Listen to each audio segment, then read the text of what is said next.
Upon waking next morning about daylight, I found Queequeg's arm thrown over me in the most loving and affectionate manner.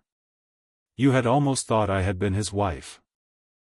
The counterpane was of patchwork, full of odd little party-colored squares and triangles, and this arm of his tattooed all over with an interminable Cretan labyrinth of a figure, no two parts of which were of one precise shade, owing I suppose to his keeping his arm at sea unmethodically in sun and shade, his shirt sleeves irregularly rolled up at various times. This same arm of his, I say, looked for all the world like a strip of that same patchwork quilt. Indeed, partly lying on it as the arm did when I first awoke, I could hardly tell it from the quilt, they so blended their hues together, and it was only by the sense of weight and pressure that I could tell that Queequeg was hugging me. My sensations were strange. Let me try to explain them. When I was a child, I well remember a somewhat similar circumstance that befell me. Whether it was a reality or a dream, I never could entirely settle. The circumstance was this. I had been cutting up some caper or other, I think it was trying to crawl up the chimney, as I had seen a little sweep do a few days previous, and my stepmother who, somehow or other, was all the time whipping me or sending me to bed supperless, my mother dragged me by the legs out of the chimney and packed me off to bed, though it was only 2 o'clock in the afternoon of the June 21st, the longest day in the year in our hemisphere. I felt dreadfully. But there was no help for it, so upstairs I went to my little room in the 3rd floor, undressed myself as slowly as possible so as to kill time, and with a bitter sigh got between the sheets. I lay there dismally calculating that 16 entire hours must elapse before I could hope for a resurrection. 16 hours in bed. The small of my back ached to think of it. And it was so light too, the sun shining in at the window, and a great rattling of coaches in the streets, and the sound of gay voices all over the house. I felt worse and worse. At last I got up, dressed, and softly going down in my stockinged feet, sought out my stepmother, and suddenly threw myself at her feet, beseeching her as a particular favor to give me a good slippering for my misbehavior, anything indeed but condemning me to lie abed such an unendurable length of time. But she was the best and most conscientious of stepmothers, and back I had to go to my room. For several hours I lay there broad awake, feeling a great deal worse than I have ever done since, even from the greatest subsequent misfortunes. At last I must have fallen into a troubled nightmare of a doze, and slowly waking from it, half steeped in dreams, I opened my eyes, and the before sunlit room was now wrapped in outer darkness. Instantly I felt a shock running through all my frame. Nothing was to be seen, and nothing was to be heard, but a supernatural hand seemed placed in mine. My arm hung over the counterpane, and the nameless, unimaginable, silent form or phantom, to which the hand belonged, seemed closely seated by my bedside. For what seemed ages piled on ages, I lay there, frozen with the most awful fears, not daring to drag away my hand, yet ever thinking that if I could but stir it 1 single inch, the horrid spell would be broken. I knew not how this consciousness at last glided away from me, but waking in the morning, I shudderingly remembered it all, and for days and weeks and months afterwards I lost myself in confounding attempts to explain the mystery. Nay, to this very hour, I often puzzle myself with it. Now, take away the awful fear, and my sensations at feeling the supernatural hand in mine were very similar, in their strangeness, to those which I experienced on waking up and seeing Queequeg's pagan arm thrown round me. But at length all the past night's events soberly recurred, one by one, in fixed reality, and then I lay only alive to the comical predicament. For though I tried to move his arm, unlock his bridegroom clasp, yet, sleeping as he was, he still hugged me tightly, as though naught but death should part us twain. I now strove to rouse him, Queequeg. But his only answer was a snore. I then rolled over, my neck feeling as if it were in a horse collar, and suddenly felt a slight scratch. Throwing aside the counterpane, there lay the tomahawk sleeping by the savage's side, as if it were a hatchet-faced baby. A pretty pickle, truly, thought I, abed here in a strange house in the broad day, with a cannibal and a tomahawk.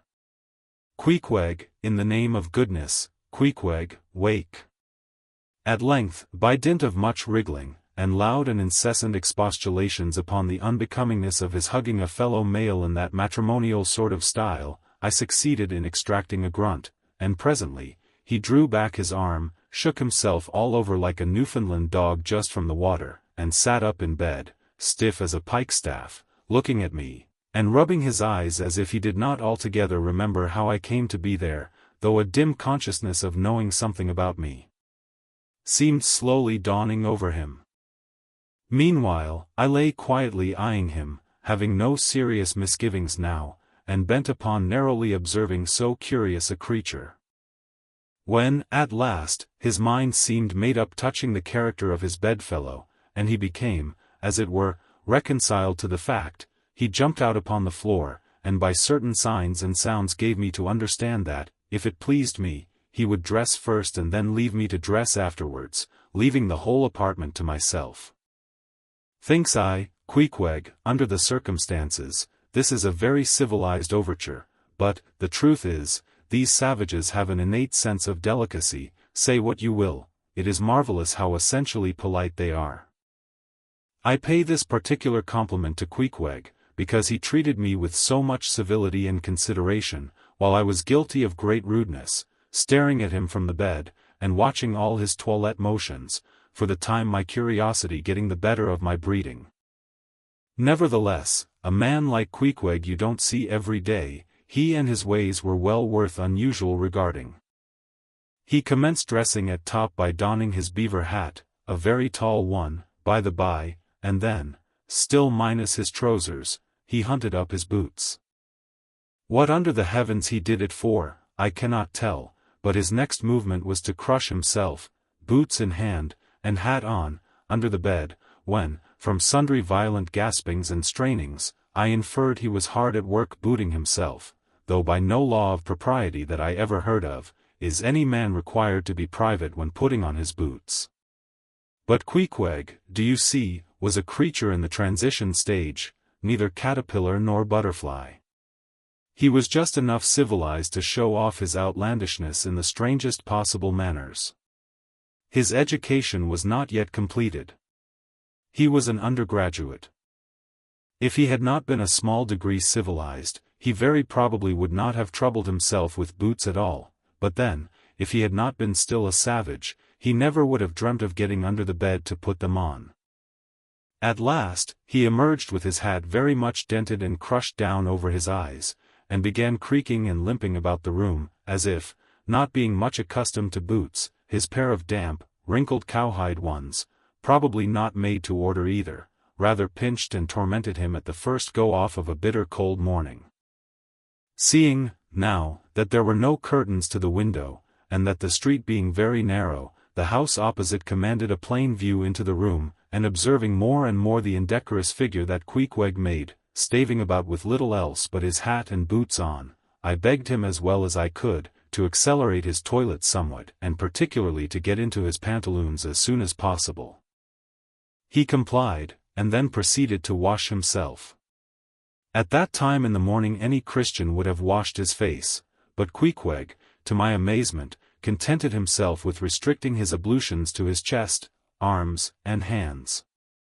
He then donned his waistcoat, and taking up a piece of hard soap on the washstand center table, dipped it into water and commenced lathering his face.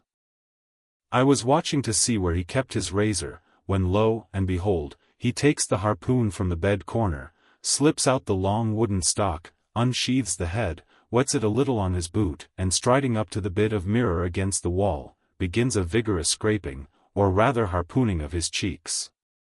Thinks I, Queequeg, this is using Rogers's best cutlery with a vengeance.